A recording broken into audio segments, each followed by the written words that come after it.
Hello friends, welcome to editorial analysis by simplified civil services. आज 4 नवंबर को the Hindu के हम 2 आर्टिकल डिस्कस करेंगे। बीच में दिवाली वैकेशन पड़ गया, उसके कारण थोड़ी सी इरेगुलरिटी बढ़ी है। मुझे विलेज भी जाना पड़ गया था और वहाँ पर यार कनेक्टिविटी का इशू हो रहा था। मुझे लगा था कि मैं कर लूँगा पर कर नहीं पाया।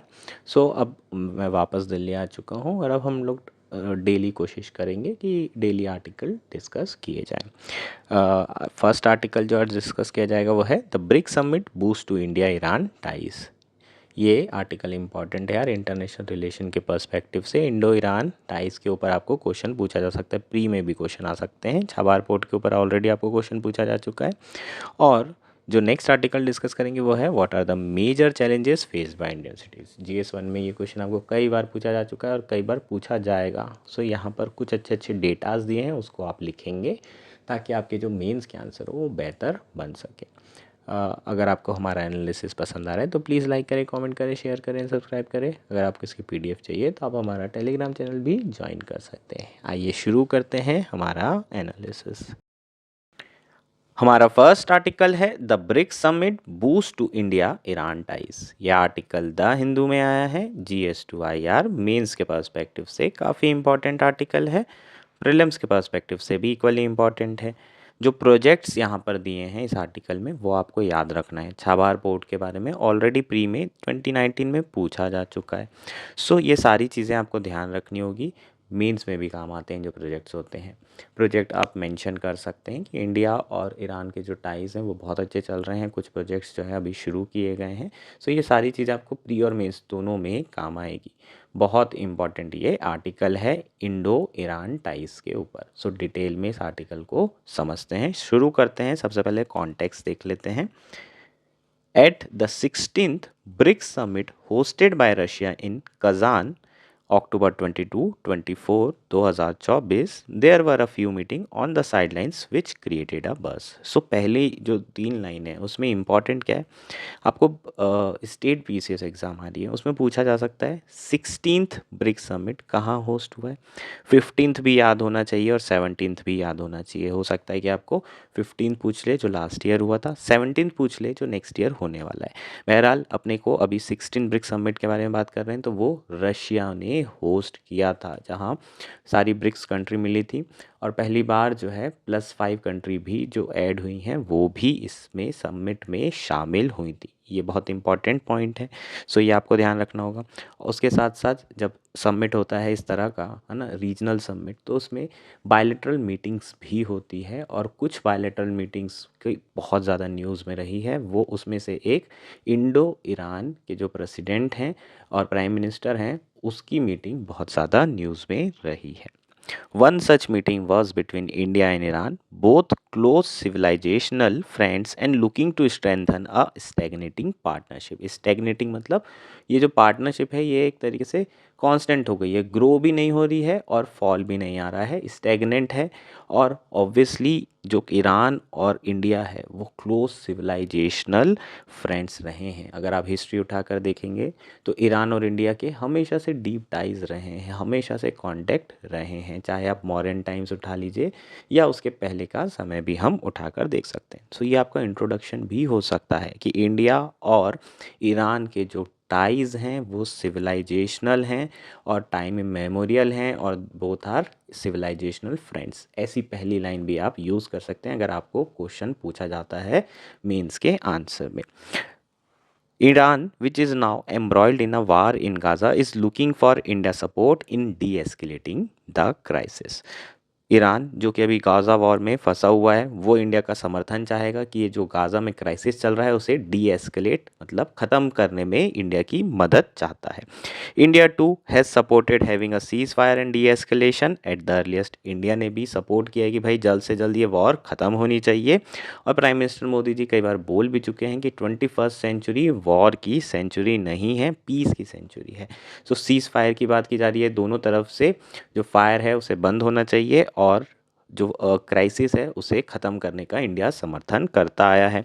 Globally India is widely sought are after to facilitate a peaceful resolution to conflict as it enjoy trust and goodwill across both end of the conflict with Israel and Iran. So अगर आप देखें India की history उठा करके, तो India पहले भी कई ऐसे कन्फ्लिक्ट हैं जिसमें एज अ मीडिएटर का काम कर चुका है पीसफुल रिजोल्यूशन करने में, है ना। 1950s में जो नेहरू का दौर था उसमें हमने बहुत ज़्यादा इंडिया का इंटरवेंशन देखा है कन्फ्लिक्ट में, और एज अ मीडिएटर इंडिया ने पीस इंश्योर किया है। इंडिया इसी कारण से इंडिया की जो गुडविल है वो बहुत ज़्यादा है। एज अ मीडिएटर लोग उन्हें रिस्पेक्ट करते हैं, लोग इन सेंस कंट्री। और यहाँ पर भी इज़राइल और ईरान के साथ, दोनों पार्टी के साथ इंडिया के रिलेशन काफ़ी अच्छे हैं। इज़राइल के साथ तो बहुत ज़्यादा अच्छे हैं, ईरान के साथ भी बेहतर संबंध है। सो यहाँ दोनों पार्टी जो है इंडिया को एज अ मीडिएटर देख सकती है और इंडिया इंटरवीन कर सकता है। The bilateral meeting between the prime minister Narendra Modi and the president of the Islamic republic of Iran Masoud Pezeshkian was the first time that the leaders have met. So prime minister Modi ji और Iran के जो president हैं जो कि अभी बने हैं, उनकी ये पहली मीटिंग थी। During the meeting they acknowledge the strong and untapped potential in a bilateral relationship. दोनों ने मीटिंग में ये माना कि अभी बहुत सारा जो पोटेंशियल है उसे दोनों ही कंट्री टैप नहीं कर पाई है, यूज़ नहीं कर पाई है। दोनों कंट्री के रिलेशन बहुत ऊपर जा सकते हैं। Mr. Pezeshkian appreciated India's growing role in the world and underlying its potential role in de-escalating the Gaza conflict. He also acknowledged the key role played by India in 2023 in Iran entry into key bilateral organizations such as Shanghai Cooperation Organization and BRICS. Both sides also discussed the possibility of strengthening cooperation in key areas such as Chabar Port and International North-South Transport Corridor. So ये हमारी क्या है, news है almost. ये कहा जा रहा है वहाँ के जो प्रेसिडेंट हैं उन्होंने ये कहा है कि भाई इंडिया का जो वर्ल्ड में ग्रोइंग रोल है वो बढ़ते जा रहा है। As a super power, rising super power India बनता जा रहा है, और इसको उन्होंने रिकॉग्नाइज़ किया है। इसके साथ साथ उनका ये भी कहना है कि इंडिया एक बहुत इंपॉर्टेंट रोल अदा कर सकता है जो रिसेंटली गाज़ा कन्फ्लिक्ट क्राइसिस चल रहा है उसको डी एस्केलेट करने में। उसके अलावा उन्होंने इंडिया को थैंक यू भी कहा है कि इंडिया ने बहुत इंपॉर्टेंट रोल अदा किया है ईरान की एंट्री मल्टीलेटरल ऑर्गेनाइजेशन जैसे कि एससीओ में और ब्रिक्स में। ठीक, सो ये सारी चीज़ें उनके प्रेसिडेंट ने कही है। इसके अलावा कुछ की कॉपरेशन एरिया है जैसे कि छाबार पोर्ट है और international north south transport corridor है जो बहुत समय पहले जो है सोचा गया था बनाने का, अभी तक ये कंप्लीट नहीं हुआ है। इन पर अभी चर्चा चल रही है और अभी भी चर्चा हुई है इस रीसेंट बायलैटरल टॉक्स में। Iran importance for India however goes well beyond the Chabahar port and connectivity option that it provides. So India के लिए ईरान यार बहुत इंपॉर्टेंट है। क्यों बहुत ज़्यादा इंपॉर्टेंट है? तो फर्स्ट डायमेंशन हो जाएगा आपका एनर्जी सिक्योरिटी। अगर हम वेस्ट एशियन कंट्री की बात करें तो ईरान में बहुत ज़्यादा तेल, क्रूड ऑयल और नेचुरल गैस पाया जाता है, और इंडिया जो है थर्ड लार्जेस्ट कंज्यूमर है ऑयल का, क्रूड ऑयल का। सो इंडिया को तेल की ज़रूरत तो है ही, और यहाँ पर ईरान में प्रोडक्शन हो रहा है। सो इंडिया की जो एनर्जी सिक्योरिटी है वो किसके थ्रू इंश्योर कर सकती है? ईरान के साथ बहुत अच्छे रिलेशन बना करके। Its total oil reserve are estimated at 209 billion barrel and that of natural gas at 33,988 billion cubic meter, which at the end of 2021 accounted for 24% of oil reserve of West Asia and 12% of oil reserve of all over the world. So अगर आप देखें तो Iran में जो तेल है वो बहुत ज़्यादा पाया जाता है। पूरी दुनिया में जितना तेल है उसका 12% सिर्फ ईरान में रिजर्व्स है। सो इंडिया के लिए बहुत इंपॉर्टेंट हो जाता है अगर एनर्जी सिक्योरिटी के पर्सपेक्टिव से देखें। सो फर्स्ट डायमेंशन इंडिया के लिए ईरान क्यों इंपॉर्टेंट है वो है एनर्जी सिक्योरिटी इंश्योर करने में ईरान मदद कर सकता है। नेक्स्ट क्या है? Strategic importance. बहुत इंपॉर्टेंट है स्ट्रैटेजिकली भी, क्योंकि उसकी जोग्राफी ऐसी जगह है। अगर आप ईरान को देखेंगे तो इस तरफ जो है अफ़गानिस्तान है, यहाँ पर पाकिस्तान है, पाकिस्तान का यहाँ पर गॉडर पोर्ट है, और यहाँ पर ईरान का छाबार पोर्ट है। सो अगर हम छाबार में इंडिया की अगर प्रेजेंस होती है तो गॉडर पोर्ट में चाइना की प्रेजेंस है, इसको हम काउंटर बैलेंस कर सकते हैं। पाकिस्तान का जो गॉडर पोर्ट है उसमें चाइना की नेवल प्रेजेंस है, वही उसी को काउंटर करने के लिए इंडिया ने छाबार पोर्ट को क्या किया था, बेसिकली कॉपरेशन एग्रीमेंट साइन किया था और यहाँ पर भी इंडिया की जो प्रेजेंस है, मिलिट्री प्रेजेंस, वो हो सकती है। So basically Chabahar port India के लिए काफ़ी इंपॉर्टेंट है from the perspective of China presence in Gwadar port. ये आपके लिए बहुत इंपॉर्टेंट स्ट्रेटेजिक पॉइंट हो जाएगा। The Chabahar port has been the driving force of the bilateral relation in the recent time. अगर हम बात करें छाबार पोर्ट अभी जो रीसेंट टाइम है उसमें बायलैटरल रिलेशन को ड्राइव कर रहा है। In a deal signed on May 13 this year, इसी साल मई 13 को एक डील साइन की गई थी जिसमें इंडिया ने और ईरान ने 10 ईयर का कॉन्ट्रैक्ट साइन किया था for the operation of port. So India basically इस पोर्ट को ऑपरेट करेगा for the next 10 year. Chabahar port also provide easy and short access to India Kandla and Mumbai port, है ना। तो चाबार पोर्ट की अगर आप लोकेशन देखोगे तो पर्शियन गल्फ के जस्ट एंड, मतलब गल्फ यहाँ है और यहाँ पर छाबार पोर्ट है। सो पर्शियन गल्फ के जस्ट पहले है और यहाँ पर इंडिया है। तो इंडिया के साथ जो है जो कांडला पोर्ट है, मुंबई पोर्ट है, वहाँ से आसानी से हम यहाँ पर क्या कर सकते हैं, इंपोर्ट एक्सपोर्ट कर सकते हैं। अगर छाबार पोर्ट में पहुँच गया, ईरान में पहुँच गया, तो ईरान से आप कहाँ जा सकते हो, सेंट्रल एशिया जा सकते हो। सेंट्रल एशिया से आप कहाँ जा सकते हो, रशिया जा सकते हो, यूरोप जा सकते हो। सो इंडिया के लिए एक बहुत बड़ा रास्ता खुल जाएगा। इंडिया को पूरा सी लेन ऑफ कम्युनिकेशन फॉलो करने की ज़रूरत नहीं है। वो भी सी लेन ऑफ कम्युनिकेशन बहुत वनरेबल हो गया है। रेड सी वाला जो पोर्शन है वो भी वनरेबल है, वहाँ पर भी अभी हाउदीज बॉम्बिंग कर रहे थे। सो इंडिया के लिए एक अल्टरनेटिव रास्ता बन सकता है यूरोप के लिए, इसलिए छाबार बहुत ही ज़्यादा इम्पॉर्टेंट है। और उसके अलावा जो स्ट्रेट ऑफ हर्मुज़ है उसके बाहर है ये छाबार पोर्ट, है ना। यहाँ पर मैंने आपको बताया कि जैसे ये है ईरान की बॉर्डर, है ना, यहाँ से स्ट्रेट ऑफ हर्मुज है, उसके बाद पर्शियन गल्फ है। सो ये आउटसाइड है स्ट्रेट ऑफ हर्मुज के और पर्शियन गल्फ के। पर्शियन गल्फ में हमेशा कुछ ना कुछ गड़बड़ होती रहती है, हमेशा टेंशन बनी रहती है। यहाँ पर वेस्ट एशियन कंट्रीज़ हैं, पूरी की पूरी सऊदी अरेबिया, इसके अलावा कतर, और सारी कंट्रीज़ में हमेशा कुछ ना कुछ स्ट्रगल या फिर सिविल वॉर इन कंट्री में चलती रहती है। सो स्ट्रेट ऑफ हर्मुज के अंदर जो पर्शियन गल्फ है उससे बाहर पोर्ट होने के कारण इंडिया के लिए आसान क्या हो जाएगा, जो तेल है वो ईरान से डायरेक्टली छाबार पोर्ट आएगा और छाबार पोर्ट से इंडिया तक आ सकता है। पर्शियन गल्फ में कुछ भी हो रहा हो, इंडिया की जो तेल रिक्वायरमेंट है वो पूरी होती रहेगी। सो ये एक बहुत इंपॉर्टेंट पॉइंट है। छाबार पोर्ट की इम्पॉर्टेंस में आप ये सारी चीज़ें लिख सकते हैं। इसके अलावा a railway link of 700 kilometre between Chabahar and Zahedan city is being fast track to be connected later to the railway network of Iran. Chabahar port से जहेदान सिटी को कनेक्ट किया जा रहा है रेलवे लाइन से, और एक बार ये कनेक्ट हो गया उसके बाद फिर जितना भी रेल नेटवर्क होगा ईरान का, वहाँ पर इंडिया के जो गुड्स हैं वो आराम से सीमलेस फ्लो हो सकेंगे। और ऑब्वियसली यहाँ से अगर ईरान के अंदर इजीली जाएंगे तो ईरान के बाहर से ताजिकिस्तान, सेंट्रल एशिया जो इंडिया का एक्सटेंडेड नेबरहुड है, वहाँ पर भी आसानी से इंडिया क्या कर सकता है, अपने गुड्स एंड सर्विसेज भेज सकता है, एक्सपोर्ट कर सकता है और इंपोर्ट कर सकता है। अगर आप सेंट्रल एशिया की बात करें तो वहाँ पर बहुत ज़्यादा मिनरल्स हैं, इंडिया उसको यूज़ नहीं कर पा रहा है क्योंकि कनेक्टिविटी का बहुत बड़ा इशू है। A further road link from the Zahedan to Zaranj in Afghanistan could provide seamless connectivity for humanitarian aid from India to Afghanistan. अब अफगानिस्तान जाने के लिए ना प्रॉब्लम ये है कि इंडिया को पाकिस्तान के थ्रू जाना पड़ता है और वो पॉसिबल नहीं है। क्यों नहीं है? क्योंकि पाकिस्तान जाने तो नहीं देगा ना। मतलब आप उसको बोलोगे कि हम ट्रांजिट फ़ीस भी दे देंगे तो भी वो जाने नहीं देगा, क्योंकि इंडिया और पाकिस्तान ऑब्वियसली एनिमी नेशन है। तो अफ़गानिस्तान पहुंच नहीं पा रहे, अब ह्यूमैनिटेरियन एड कर देना है या फिर किसी भी तरीके से अफ़गानिस्तान हमें एक्सपोर्ट इंपोर्ट करना है, तो उसके लिए हमें क्या करना पड़ता है, यूएई भेजना पड़ता है सब कुछ, यूएई से फिर अफ़गानिस्तान आता है। ऐसे में बहुत ज़्यादा दिक्कत होती है, पैसा भी लगता है बहुत ज़्यादा, है ना, इंश्योरेंस कॉस्ट भी बहुत ज़्यादा लगती है, हमारे गुड्स एंड सर्विसेज की जो प्राइसेस है वो बढ़ जाते हैं, अफगानिस्तान को फ़ायदा नहीं होता। ह्यूमैनिटेरियन एड देना है तो भी हम नहीं पहुंचा पाते।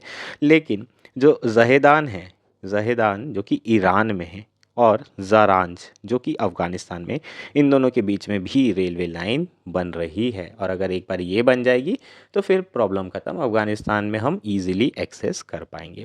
सो ये आपका स्ट्रैटेजिक क्या हो जाएगा, डायमेंशन हो जाएगा। नेक्स्ट क्या है, Energy supplies are the next big possibility. Before May 2019, Iran met almost 12% of India crude oil needs. ठीक है, 2019 के पहले जब ईरान और इंडिया के रिलेशन बढ़िया थे, इकोनॉमिक सैंक्शंस नहीं थे, लगभग 12% ऑयल नीड कौन फुलफिल कर रहा था इंडिया की? ईरान फुलफिल कर रहा था।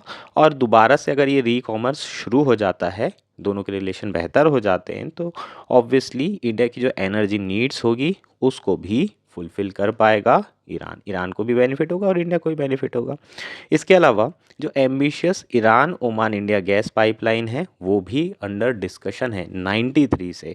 और रिसेंटली 2022 में ईरान और ओमान ने जो है एग्री किया है to develop 2 under sea gas pipeline and oil field along their maritime border. So Oman और ईरान के बीच में अंडर सी गैस पाइपलाइन बन रही है। अगर ये कंप्लीट हो जाती है तो ये एक्सटेंड किया जा सकता है और इंडिया को भी इसमें इंक्लूड किया जा सकता है। सो ईरान ओमान और इंडिया से gas under sea gas pipeline निकाली जाएगी और इंडिया को ऑब्वियसली अगर ये गैस पाइपलाइन मिल जाती है, अगर एक्सटेंड हो जाती है, तो इंडिया के लिए जो तेल है वो इंपोर्ट करना आसान हो जाएगा, सस्ता हो जाएगा। इसके अलावा जो थर्ड डायमेंशन है जो कि अनटैप्ड पोटेंशियल है वो है defence cooperation. Close military cooperation with Iran is also a possibility. The two countries has signed a defense cooperation agreement in 2001, but nothing came out of it, mainly due to Western sanction on Iran. So 2001 में already हमने defence cooperation agreement sign किया हुआ है, लेकिन उसका कोई result नहीं आया क्योंकि ईरान के ऊपर सैंक्शन लगा दिए गए थे। In the recent year Iran has developed modern weapon platform such as short and medium range ballistic missiles, hypersonic missile, and armed drone. Iran is already supplying armed drones to Russia in its war with Ukraine. India too is looking to develop cheap and effective armed drones and could find an effective partner in Iran. So Iran और India के बीच में defence agreement 2001 में sign हुआ था, लेकिन उसके बाद कुछ हुआ नहीं। अभी क्या पॉसिबिलिटी है? जो ईरान है वो मिसाइलें बना रहा है और इंडिया को वो मिसाइल या फिर आर्म ड्रोन चाहिए होगा, सस्ते आर्म ड्रोन इंडिया चाहता है। सो यहाँ पर चांसेस हैं कि दोनों के इंटरेस्ट क्या हो, कन्वर्ज हो जाएं और इंडिया इंपोर्ट कर ले ये सारे के सारे डिफेंस और मिलिट्री इक्विपमेंट। सो यहाँ पर पॉसिबिलिटी है नंबर 1। दूसरा, पाकिस्तान में बहुत सारे ऐसे टेरर ग्रुप हैं जो कि छुपकर बैठे हैं। सो इंडिया और ईरान दोनों ही joint counter terrorism exercises conduct कर सकता है और इंटेलिजेंस शेयरिंग मैकेनिज्म भी डेवलप कर सकता है और ये बहुत अच्छी चीज़ है। बहुत फ़ायदा हो सकता है इंडिया को और ऑब्वियसली ईरान को भी फ़ायदा होगा, क्योंकि कई बार ऐसा होता है कि ये जो टेररिस्ट ग्रुप्स हैं वो ईरान पर भी हमला करते हैं। सो इंडिया के लिए भी बेनिफिट होगा और ईरान के लिए भी बेनिफिट होगा। सो यहाँ पर हम डिफेंस कॉपरेशन भी कर सकते हैं दोनों कंट्री के बीच में।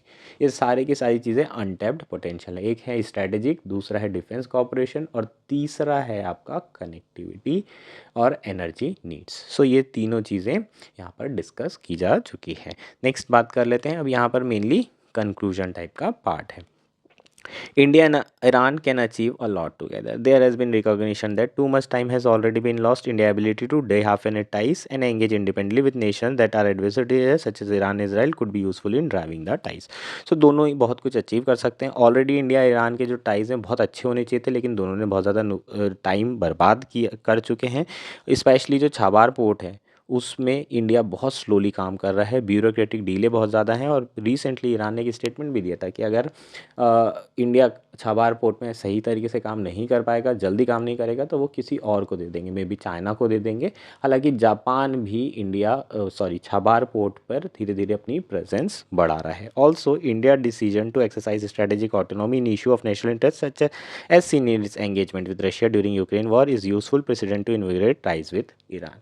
सो रिसेंटली इंडिया ने जो रशिया के साथ रिलेशन है उसे बेहतर किया है और यूक्रेन रशिया वॉर में इंडिया का जो स्टैंड है वो वेस्ट कंट्री अलाइंड नहीं है या फिर यूएस के से इन्फ्लुएंस होकर डिसीजन नहीं लिया गया है।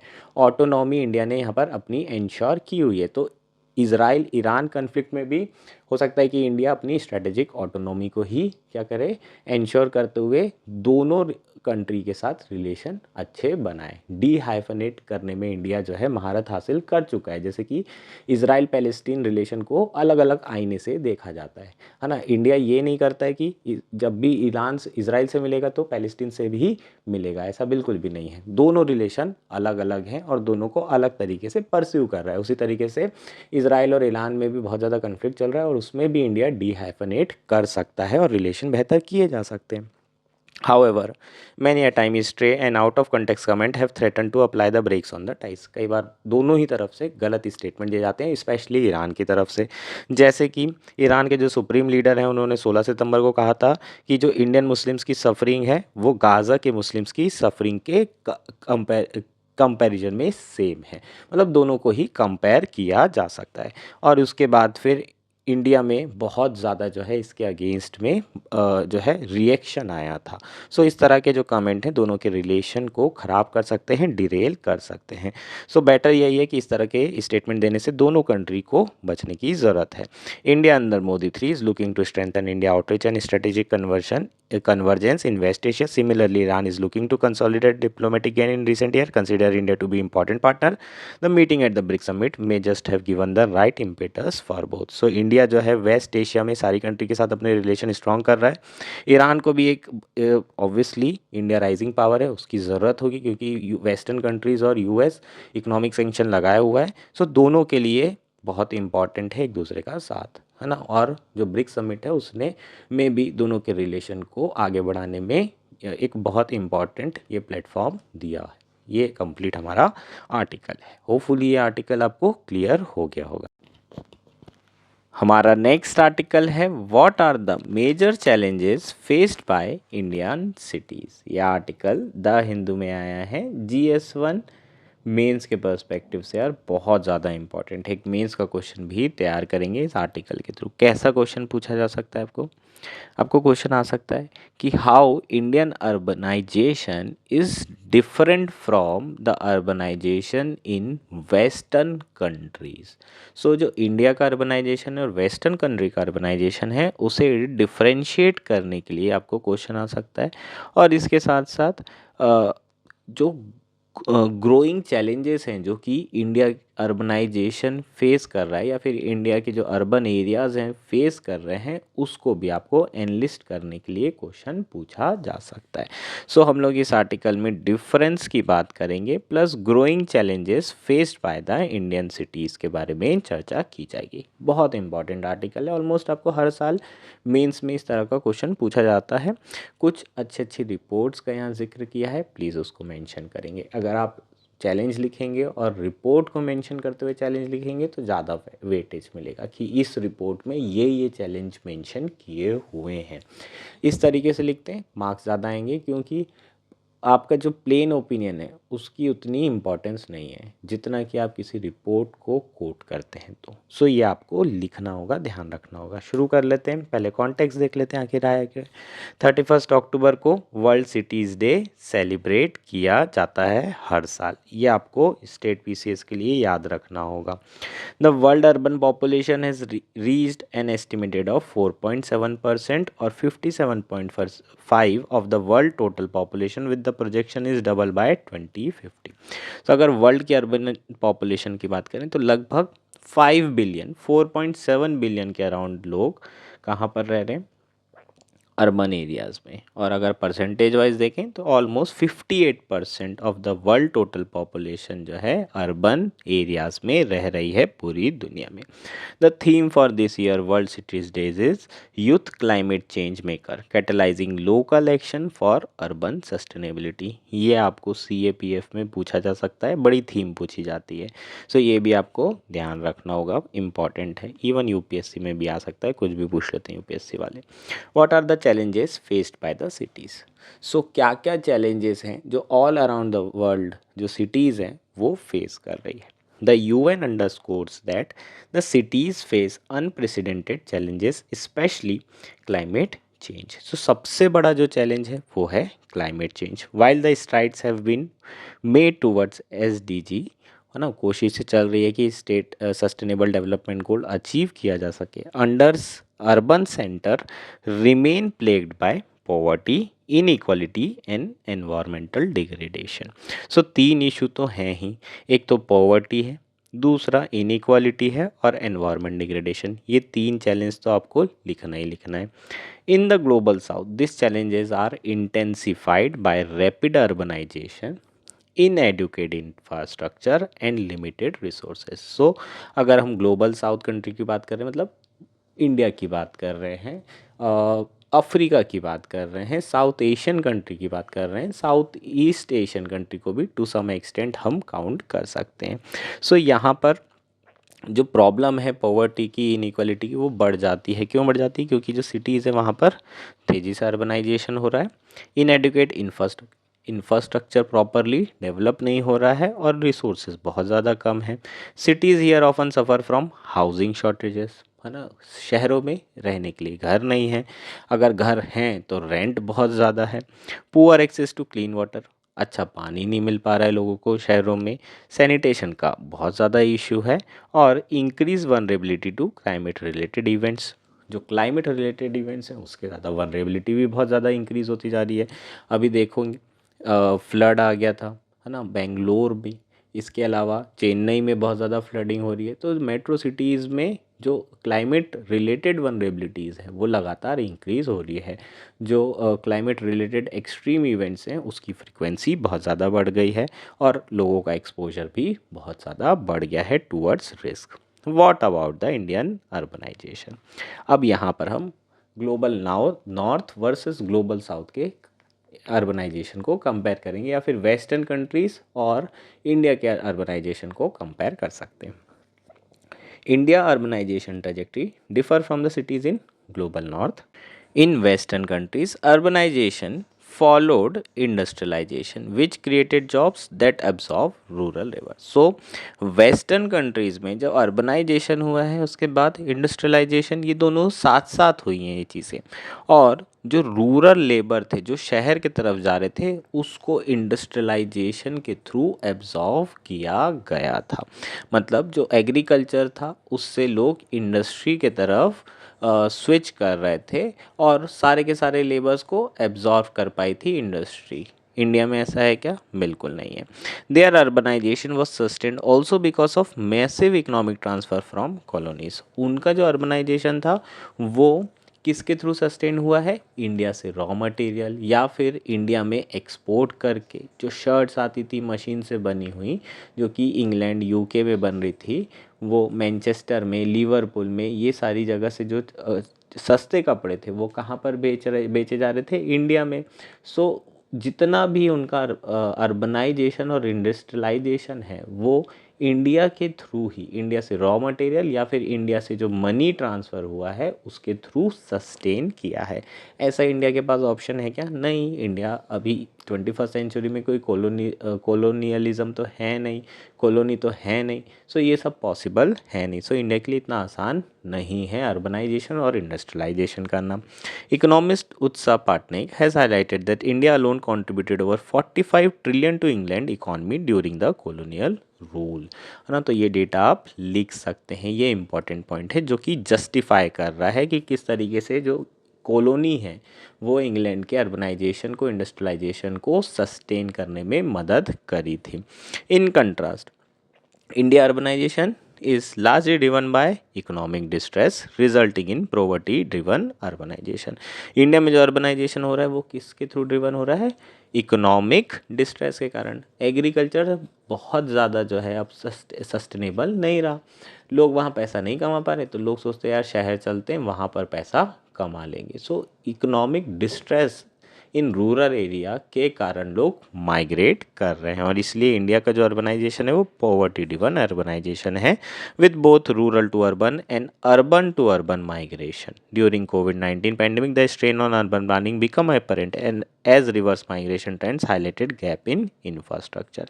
सो जो कोविड-19 था उस समय हमने देखा था किस तरीके से माइग्रेशन हुआ था, रिवर्स माइग्रेशन, और कितने ज़्यादा गैप हैं इंडिया के अर्बन सिटीज़ में, स्पेशली इंफ्रास्ट्रक्चर की हम बात करें। सो क्या क्या चैलेंजेस हैं इंडिया के लिए अर्बन एरियाज़ में वो देख लेते हैं। Without a 2021 census India lack precise data on its urban population. So India के पास अर्बन पॉपुलेशन का पहली बात तो डेटा नहीं है। वर्ल्ड बैंक के एस्टिमेट के हिसाब से लगभग 40% पॉपुलेशन इंडिया की अर्बन एरिया में रह रही है और 9,000 स्टेचुटरी एंड सेंसस टाउन्स हैं। The main challenge India cities face include इनएडिक्वेट special planning, climate change, massive migration, growing inequality, social segregation and governance limitation। सो ये सारे पॉइंट्स आपको लिखने होंगे। क्या क्या है? क्लाइमेट चेंज तो है ही, माइग्रेशन बहुत ज़्यादा हो रहा है रूरल से अर्बन एरिया में, इंफ्रास्ट्रक्चर इनएडुकेट है, इनइक्वालिटी बहुत ज़्यादा है, सोशल सेग्रीगेशन बहुत ज़्यादा है ना, अलग अलग जगह पर लोग रह रहे हैं। जो अपर क्लास है वो एक जगह पे, लोअर क्लास एक जगह पे, इस तरीके से अलग अलग सोशल सेग्रेशन है। और गवर्नेंस लिमिटेशन, आज सिटीज़ की बात करें तो वहाँ पर प्रॉपर गवर्नेंस नहीं, प्रॉपर रोड्स नहीं है, प्रॉपर वाटर फैसिलिटी नहीं है, एक्सेस टू सैनिटेशन नहीं, ये सारे प्रॉब्लम्स हैं। Urban planning agency have struggle due to two main issue. जो अर्बन प्लानिंग एजेंसीज हैं वो दो मेन इशू के कारण स्ट्रगल कर रही है। पहला क्या है? Spatial and temporal plans are often outdated and fail to accommodate population growth.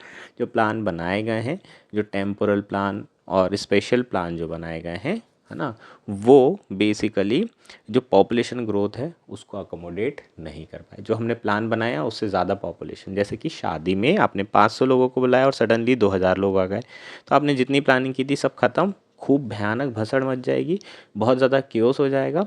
तो उसी तरीके से यहाँ पर अर्बनाइजेशन में भी हुआ है। प्लानिंग हमने 500 की थी और लोग 2,000 आ गए। Since 1980s deindustrialisation is led to job losses in cities like Ahmedabad, Delhi, Surat. So premature deindustrialisation हुआ है जिसके कारण दिल्ली, सूरत और ऐसे कई जगह हैं जहाँ पर जॉब लॉसेस हुई हैं। जो वर्कर हैं वो डिस्प्लेस हुए और पेरी अर्बन एरिया में चले गए, और जो पेरी अर्बन एरिया है वो बहुत ओवर क्राउडेड कंडीशन हो गई वहाँ पर, जिसके कारण अगर आप देखें तो मैक्सिमम पॉपुलेशन जो अर्बन एरिया में रह रही है वो स्लम्स में रह रही है ना, क्योंकि ओवर क्राउडेड है, जगह नहीं है रहने की, तो स्लमिंग या स्लमेनाइजेशन बहुत ज़्यादा हो चुका है। सेकंड क्या है? The plan often focus on capital growth rather than people needs, leading to the lack of local ownership and engagement in planning process. तो जो प्लानिंग बना रहे थे प्लानिंग एजेंसी, उसमें इशू ये था कि जो फोकस था वो कैपिटल ग्रोथ के ऊपर था रेदर देन की जो पीपल की नीड्स हैं, है ना, जो लोगों का नीड्स फुलफिल करने वाला प्लान नहीं था और टॉप डाउन अप्रोच थी। लोगों की नीड्स को आपने ध्यान नहीं दिया, जो आपको सही लगा आपने वो किया। बेसिकली ग्रोथ करना था इंडिया की सिटीज़ के थ्रू रेदर देन कि लोगों की ग्रोथ करना। ठीक। Additionally inequality is widening, inequality तो बढ़ ही रही है with exclusive development catering to the wealthy while the million lack basic housing. So inequality बहुत ज़्यादा बढ़ रही है। रईसों के लिए अच्छी अच्छी कॉलोनीज़ बन रही है, लेकिन गरीबों के लिए उन्हें कुछ भी बेसिक हाउसिंग फैसिलिटी भी उन्हें प्रोवाइड नहीं हो रही है। उसके अलावा क्लाइमेट चेंज के इम्पैक्ट तो हैं ही बहुत ज़्यादा। और अब देखें तो cities face severe pollution and also increasingly subject to urban flooding and heat islands effect. अगर आप देखेंगे तो एयर पॉल्यूशन अभी भयानक बढ़ा है दिल्ली में। आज ही मैं दिल्ली में आया हूँ और बहुत ज़्यादा खतरनाक air pollution, air quality index अगर देखो तो अभी सीवियर लेवल पर है यहाँ की air quality. Despite the 74th constitution amendment most cities remain control by undemocratic body.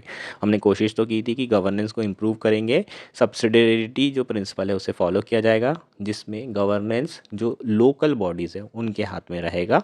ऐसा कुछ है नहीं, उनके पास कोई पावर ही नहीं है अनडेमोक्रेटिक बॉडी, और जो पैरास्टेशल और प्राइवेट एंटिटीज़ हैं वही मेनली गवर्नेंस का काम कर रहे हैं। ब्यूरोक्रेट्स सारा गवर्नेंस कर रहे हैं, इलेक्टेड रिप्रेजेंटेटिव हैं लेकिन उनके हाथ में कुछ अर्बन प्लानिंग का कंट्रोल नहीं है। For example, less than 3 of the 18 function outline in 10th schedule have been universally transfer to urban government and city receive mere 0.5% of GDP in inter governmental transfer. So इनके पास ना पैसे हैं, ना ही इनके पास फंक्शन है, ना ही इनके पास फंक्शनलिटी। सो 3F इशूज़ जो कि यूपीएससी में पूछा जाता है वो तो सिटीज़ फेस कर ही रही है।